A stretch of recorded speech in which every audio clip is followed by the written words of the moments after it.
Hey guys, what's up? It's Scott Clark with Scooter Media, and today we're talking about proper lighting for your videos, and in particular, the three-point lighting setup.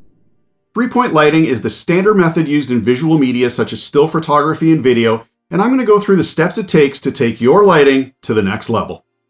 On this channel, we provide filmmaking tutorials and tips and tricks, as well as doing some product reviews, so if you are new here, please consider subscribing. Let's get into it. Lighting is extremely important when it comes to videos, and I would even say that the lighting can make or break a video. Just to give you an idea of how important the lighting is in your videos, here is what the studio here looks like with just the room lights on. All that I have on is 3 large fluorescent lights above me, and as you can see, it's not that flattering and doesn't look very good. I'm going to have my daughter Emma sit in my spot here in a minute and model so that I can kind of move around a little bit to explain what we're doing, while my other daughter Olivia is going to help to turn the lights on and off to see what the difference each one makes. The three-point lighting setup consists of 3 lights usually lighting a central subject. The key light is the main light and will light the subject from one side. The fill light will light the subject from the other side and will help to fill in any shadows caused by our key light.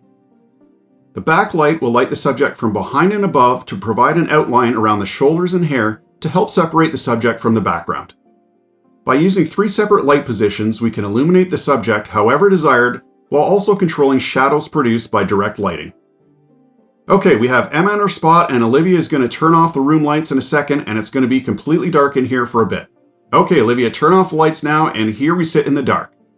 Now, I'm just going to turn the key light on, and this is what it looks like here with just the key light on. The key light shines directly upon the subject and serves as the principal illuminator. More than anything else, the strength, color, and angle of the key light determines the shot's overall lighting design. The key light is normally placed either to the right or left side of the subject at a 45-degree angle and usually pointing down at a slight slant. And we can see that it is providing some soft lighting on the left side of Emma's face, while there are some shadows on the right side of her face. Now, shadows on one side of the face isn't necessarily a bad thing depending on the look you're going for. If it's a dramatic scene, then the shadows might help to provide a little more of a dramatic look. And to be honest, I always use 2 lights for my usual YouTube setup with the key light and the hair light, as I prefer to have a little bit of shadows on the one side of my face. One point I do want to make about the key light is that you want the light to be as soft as possible. If it's a hard light with no diffusion, it isn't going to look very good. If you look at my key light here, you'll notice I actually have 2 layers of diffusion. There is the small diffusion panel that actually came with the light that's attached to the light, and then I also have a larger panel on the outside that came from an old softbox that I own. And what that's going to do is it's going to spread the light and soften the light, so it's a nice soft light. Okay, if we do want to soften or even out the shadows on the right side of Emma's face, then we need to turn on the fill light. So Olivia, if you could turn on the fill light. The fill light also shines on the subject, but from a side angle relative to the key light, and is often placed at a lower position than the key light, at about the same level as the subject's face. It balances the key light by illuminating the shaded surfaces and lessening or eliminating the shadows cast by a person's nose upon the rest of the face. It is usually softer and less bright than the key light, so make sure not to turn the brightness too high or it may overpower the key light and ruin the look that we're trying to achieve. I find that if I start very low with the brightness dial and then turn it up and go past where I think it should be, and then dial it back a little bit, it gives me the brightness that it should be set at. Alright, and last but not least, the third light in the 3-point lighting setup is the backlight. I don't think Olivia can reach this one, so I'm going to turn this one on. So we'll turn this guy on. The backlight, also known as the rim, hair, or shoulder light, shines on the subject from behind, often to one side or the other. It gives the subject a rim of light serving to separate the subject from the background and highlighting contours. If we turn the key light and the fill light off and just leave on our hair light or backlight, you can see that it basically provides an outline around Emma's shoulders and hair, which does help to separate her from the background. Okay, let's turn our key light and our fill light back on.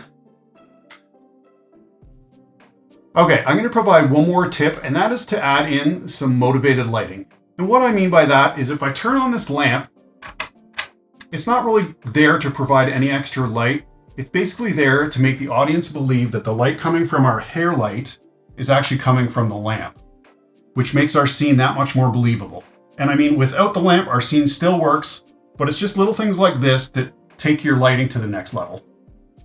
Okay, the only other thing I usually do with my scene here is I usually have an RGB light lighting up the background here. And then I also put on my string light over here. And last but not least, we put on our little sign.